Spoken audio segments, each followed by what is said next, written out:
नमस्कार दोस्तों, मेरा नाम है विपिन गुरु। आप सभी लोग देखना शुरू कर चुके हो विपिन गुरु चैनल, जहां मिलती है आपको ढेर सारी जानकारी एस्ट्रोलॉजी के बारे में। तो आज हम बात करने वाले हैं गुरु के ट्रांजिट के बारे में, यानी कि गुरुदेव बृहस्पति जा रहे हैं वृषभ राशि में 1 मई 2024 को।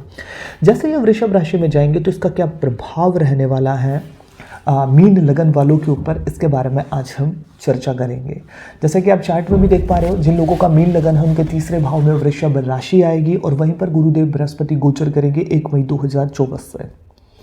तो देखिए, तीसरा जो भाव है, आपके तीसरे भाव में वृषभ राशि आ रही है, थर्ड हाउस में गोचर करेंगे तो आपके पराक्रम में वृद्धि करेंगे। सबसे पहले तो थर्ड हाउस में गोचर करेंगे, उसके बारे में जानते हैं कि प्रभाव क्या रहेगा। उसके बाद दृष्टियों के बारे में बात करेंगे। इनकी 3 दृष्टियां हैं जो कि आपके 7वें भाव के ऊपर, 9वें भाव के ऊपर और 11वें भाव के ऊपर आएगी, जो आपको बहुत बेहतर प्रॉफिट देगी। सबसे पहले जहाँ गोचर करेंगे उसके बारे में बात करेंगे।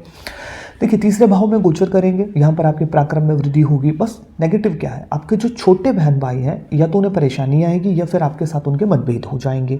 और आप जहाँ पर जॉब करते हैं और आप सिर्फ छोटी पोस्ट पर जो लोग हैं वो आपके खिलाफ ईर्ष्या, प्लानिंग, है ना, ये सब चीज़ें आपके विरोध में बोलना शुरू कर देंगे। ये चीज़ आप रियलाइज़ करेंगे। और छोटी छोटी यात्रा आप कर सकते हैं, आपको कोई ना कोई गुड न्यूज़ मिल सकती है, ऐसा देखने को मिल सकता है। और एक चीज़ और होगी कि कम्युनिकेशन आप बहुत बेहतर तरीके से साधेंगे। और अगर आपका कोई ऐसा काम है कम्युनिकेशन का, मीडिया से संबंधित, तो आपको बखूबी फ़ायदा मिलता नज़र आएगा। आपको कोई गुड न्यूज़ मिल सकती है। अब बात करते हैं कि गुरुदेव बृहस्पति तीसरे भाव में बैठ करके तो बहुत सी अच्छी चीज़ें भी दे रहे हैं। इनकी दृष्टियाँ क्या कह रही हैं? 7वें भाव के ऊपर इनकी 5वीं दृष्टि आएगी, जैसे कि आप चार्ट में भी देख पा रहे हो। तो आपके बिजनेस के लिए बहुत अच्छा है, पार्टनरशिप के लिए बहुत अच्छा है। वो पार्टनरशिप किसी भी प्रकार की हो सकती है, चाहे रिलेशनशिप की हो, चाहे बिजनेस पार्टनरशिप हो, चाहे किसी भी प्रकार की हो। आपका जो पार्टनर है आपका सहयोग करता नजर आएगा।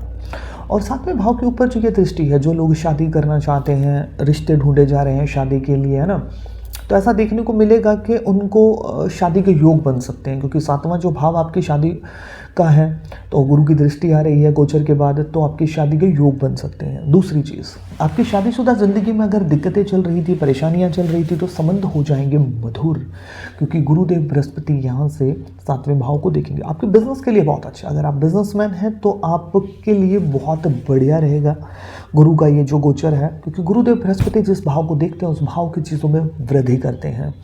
अब 7वें भाव को देख रहे हैं तो आपके बिजनेस में 4 चांद लगाने का ये काम करेंगे, ये आपके लिए बहुत बेहतर रहेगा। और 7वां जो भाव है कि लोग आपको कहें कि भैया आप कीजिए, हम आपके साथ हैं, इस चीज़ को भी दर्शाता है। तो गुरुदेव बृहस्पति की 7वें भाव पे दृष्टि है, तो लोगों का मतलब कि आसपास के जो लोग हैं उनका सहयोग आपको मिलेगा। ऐसा नहीं मतलब कि जो लोग देखिए आपस से आपके जॉब कर रहे हैं छोटी पोस्ट पे आपसे, वो कहीं ना कहीं ईर्ष्या कर सकते हैं कुछ एक लोग उनमें से, क्योंकि तीसरे भाव में जो गुरु बैठे हैं इसकी वजह से। लेकिन दृष्टि जो 7वें भाव के ऊपर आ रही है, इस वजह से ये चीज़ देखने को मिलेगी कि लोग मतलब कि जो 7वें भाव के ऊपर जो दृष्टि है कि लोग आपको कहेंगे कि भैया हम आपके साथ, आप काम कीजिए। और 7वां जो भाव है आपकी हर तरीके की पार्टनरशिप का है, तो ये भी आपके लिए बहुत अच्छा रहेगा सिस्टम, है ना। बिजनेस के लिए बहुत अच्छा रहेगा, शादीशुदा ज़िंदगी, रिलेशनशिप के लिए बहुत अच्छा है। तो मतलब कि और दूसरी चीज़, आपके रोमांटिक लम्हे बीतेंगे और अपने पार्टनर के साथ आपकी नज़दीकियाँ बढ़ जाएंगी, जिनको आप खासा एंजॉय करते नज़र आएंगे। और अगर मैं बात करूँ यहाँ से 7वीं दृष्टि 9वें भाव के ऊपर रहेगी। 9वां जो भाव है वो आपके धर्म का है, तो आपका जो मतलब स्वभाव है थोड़ा सा धार्मिक हो जाएगा। बड़े बुज़ुर्गों का है तो बड़े बुज़ुर्गों का सहयोग रहेगा, उनकी हेल्थ अगर ख़राब थी तो ठीक हो जाएगी, बड़े पिता का सहयोग रहेगा, है ना। और हायर एजुकेशन के लिए बहुत अच्छा है, क्योंकि जो 9वां भाव है हायर एजुकेशन को दर्शाता है। और अगर मैं बात करूँ कि ये आपके भाग्य का घर है, आपके गुरु का घर है, तो अगर आप ऐसी किसी फील्ड में थे कि जहाँ आपको चाहिए था कि मेरे को गुरु मिल जाए कोई, तो आपको ऐसा देखने को मिलेगा कि आपको अपनी फील्ड का गुरु मिल सकता है, जो कि आप काफ़ी लंबे समय से तलाश कर रहे थे, है ना। ऐसा कुछ हो जाए, कोई ऐसा व्यक्ति मिल जाए जो आपका दर्शन करे। तो आपकी जो भी फील्ड है उसमें कोई व्यक्ति ऐसा मिल जाए जो भैया आपको कहेगा कि भैया मतलब आपको बताया कि भैया ये चीज़ ऐसे कर, मार्गदर्शन, है ना, जैसे कि मेंटर होता है, अगर मैं बात करूँ कोच की तरह, ऐसा कुछ हो जाए, आपको गुरु मिल सकता है। अगर आप आध्यात्मिक और धार्मिक की अगर मैं बात फॉर एग्जांपल बात करते हैं कि कोई व्यक्ति ऐसे होते हैं जो आध्यात्मिक और धार्मिक दृष्टि से आगे बढ़ना चाहते हैं और गुरु नहीं मिल रहा है, तो ऐसी कंडीशन में गुरु मिल सकता है। तो नौवां भाव जो भी आपकी फील्ड है उससे संबंधित अगर आपको कोई गुरु चाहिए, क्योंकि नौवां भाव आपके गुरु का है, तो उसकी प्राप्ति हो सकती है यहाँ से, है ना।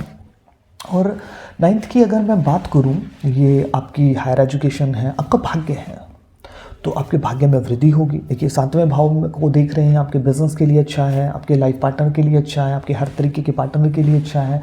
और दूसरी चीज़ 9वां भाव को देख रहे हैं तो भैया आपके भाग्य के लिए अच्छा है। भाग्य के लिए अच्छा है तो भाग्य तो आपका हर दिशा में घोड़े दौड़ाएगा और आपको सफलता दिलाएगा जहाँ भी आप मेहनत करेंगे, है ना, ये चीज़ है।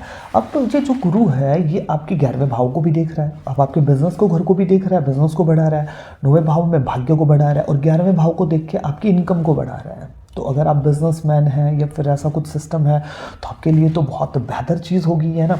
अब 11वें भाव को देख रहा है तो आपकी इनकम बढ़ रही है और 7वें को देख रहा है बिजनेस बढ़ रहा है और बिजनेस से जो प्रॉफिट होगा उससे तीसरे भाव में बैठ करके गुरु 11वें को देख करके आपके बिजनेस को बढ़ा रहे हैं। तो आपके जो क्लाइंट है ना, वो बढ़ने वाले हैं अगर आप बिजनेसमैन हैं। देखिए अगर मैं बात करूँ कि जिन लोगों का मेन लगन है, जॉब वालों के लिए इतना अच्छा सिस्टम ना रहे, लेकिन जो लोग नौकरी करने वाले जॉब वालों के लिए इतना अच्छा ना रहे, जो लोग बिजनेसमैन हैं उनके लिए सिस्टम बहुत बढ़िया होने वाला है।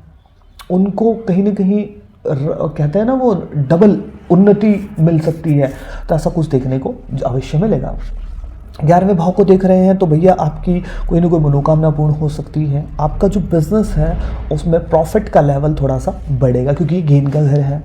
अब वाहन सुखों में वृद्धि होगी क्योंकि 11वां भाव वाहन सुख को भी दर्शाता है, आपके बड़े भाई को दर्शाता है, तो बड़े भाई का कहीं ना कहीं सहयोग रहेगा, सपोर्ट रहेगा और आप इस ज़िंदगी में मतलब कि आगे बढ़ेंगे, क्योंकि जब तक 11वां भाव साथ ना दे हम आगे नहीं बढ़ सकते। और 11वें भाव का तो बहुत बड़ा महत्व है हमारी ज़िंदगी में।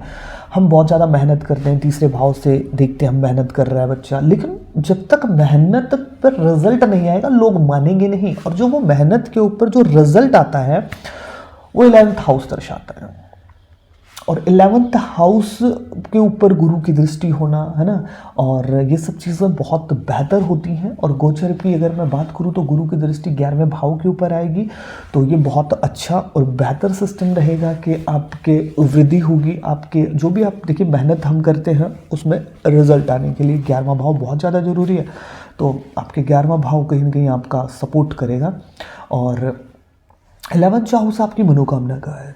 मनोकामना हम कैसे करते हैं, यानी कि हमें किसी काम की बहुत निष्ठा से और बहुत मेहनत कर रहे हैं कि भैया मेरा ये काम हो जाए, और वो मनोकामना हो जाती है व्यक्ति की भैया ये काम होगा नहीं होगा, है ना, मतलब कि तो वो 11वां भाव इस चीज़ को दर्शाता है कि आपकी जो विश है, आपकी जो मनोकामना पूर्ण होगी या नहीं होगी। और यहाँ से गुरु की दृष्टि 11वें भाव का, तो ऐसा देखने को मिलेगा इस टाइमिंग में जैसे गुरु का गोचर होता है कि आपकी कोई ना कोई मनोकामना पूर्ण हो सकती है। आपको बहुत लंबे समय से किसी काम के पीछे लगे हुए थे वो पूर्ण हो सकता है, क्योंकि ये टारगेट को मतलब कि कंप्लीट करने का घर है। यानी कि मैंने टारगेट ले लिया फॉर एग्जांपल कि भैया मेरे को वो वाली गाड़ी चाहिए, तो मेरा 11वां घर अब एक्टिव हो गया। अब उससे पूर्ण वो होगा नहीं होगा, वो 11वां भाव की 11वें भाव की कंडीशन क्या है इस चीज़ के ऊपर आधारित होगी। अब हम बात करते हैं जिन लोगों का भी देखिए मील लगन है उन्हें उपाय क्या करने चाहिए। देखिए आपको 3 हल्दी की गांठ डेली मंदिर में जरूर पहुंचानी चाहिए। आपको पीपल के वृक्ष में पानी डालना चाहिए। दुर्गा माँ की आप पूजा कर सकते हैं। और अगर आपके रिलेशनशिप में चल रही है दिक्कतें तो आपको शुक्रवार के दिन कम से कम 100 गायों को हरे रंग का चारा अवश्य खिलाना चाहिए। अगर चाहे आपके रिलेशनशिप में दिक्कतें चल रही हो, चाहे आपकी शादीशुदा ज़िंदगी में दिक्कतें चल रही हो, आपको गाय को कम से कम 100 गायों को एक दिन में ही शुक्रवार के दिन हरे रंग का चारा जरूर डालना चाहिए। और अगले शुक्रवार फिर डालिए। अगर आप डेली डाल सकते हैं तो फिर डेली भी आप डाल सकते हैं, लेकिन कुछ लोगों को टाइम नहीं होता है तो फिर वो इकट्ठे 100 गायों को गौशाला वगैरह में जा कर के डाल सकते हैं। अगर आपके शत्रु कर रहे हैं परेशान तो आपको कुत्तों को कुछ न कुछ खाने को जरूर देना चाहिए। और रिलेशनशिप को बेहतर करने के लिए आपको 2 मुखी रुद्राक्ष और फिरोजा रत्न आप धारण कर सकते हैं। इससे भी सिस्टम बहुत बेहतर हो जाएगा। अगर आप चाहते हैं मान सम्मान तो आप दोनों कानों में सोना धारण कर सकते हैं, केसर का तिलक लगा सकते हैं। वीडियो आपको कैसे लगी कमेंट सेक्शन में जरूर बताइएगा। मिलता हूँ किसी नई और बेहतर वीडियो के साथ। जय श्री कृष्ण।